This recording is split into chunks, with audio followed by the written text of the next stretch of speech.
Kanya-kanya ng paandar ang mga kandidato isang araw bago ang huling araw ng pangangampanya.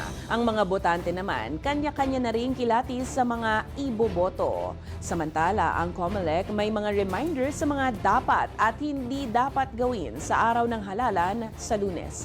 Alamin yan sa balitang A to Z ni Naomi Almohan. 66 na senatorial candidates, 156 na partido at mga lokal na posisyon. Kanya-kanya ng pangangampanya ang mga kandidato sa nalalabing 3 araw bago ang Bantay Boto 2025. Ngayong Sabado na rin kasi May 10 ang huling araw ng pangangampanya para sa lahat ng posisyon.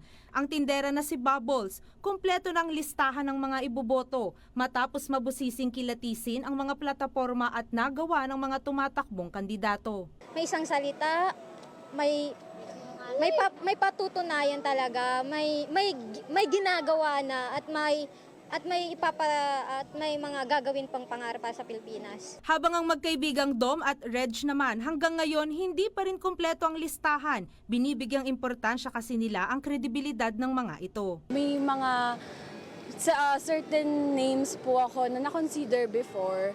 Kaya lang po may mga lumalabas pong mga issue lately about sa mga nangyari or maging mga background po nila. Diyan po yung konkretong plano and yung mga plataforma po nila. And while syempre, pinopromote nila yun, gusto ko din po na makita na sure o aligned po yung mga pinapakita po, ay yung mga ipinapangako nila sa mga pinapakita din po nila.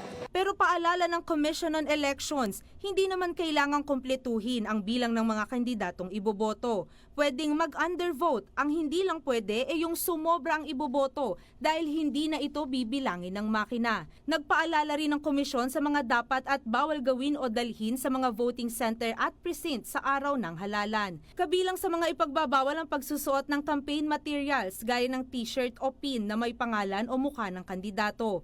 Pamimigay ng sample ballots dahil iko-konsidera na itong pangangampanya at mariing ipinagbabawal ang pagkuha ng litrato sa balota, blanco man ito o shaded na, at pag-uuwi ng resibo matapos bumoto. Ipatutupad na rin ang liquor ban pagsapit ng Linggo, May 11.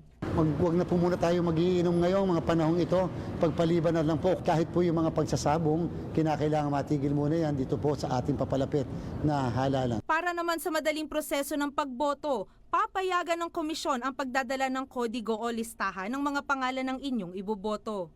Samantala, mahigpit din ang pagbabantay ng komisyon ngayon dahil inaasahang mas magiging talamak ang vote buying. Yung pinaka-crucial, Sabado, Linggo at madaling araw ng Lunes. Pinaka-crucial po yan. Ang pamimili ng boto, dyan po mangyayari. May babala rin ng COMELEC sa mga supporter na patuloy na ikakampanya ang kanilang sinusuportahang kandidato sa araw ng eleksyon. Sige po, bahala kayo pagka yung inyong kandidato o na-disqualify. O nga po, nangangampanya kayo pero ang latay niyan, ang epekto niyan ay sa inyong mga kandidato. Sayang po lahat yung mga efforts. Ngayong darating na Mayo 12, payo ng komisyon, maging matalino sa pagboto at sundin ang mga paalala para sa maayos at mapayapang halalan. Para sa Bantay Boto 2025 ng Balitang A to Z, Naomi Almohano.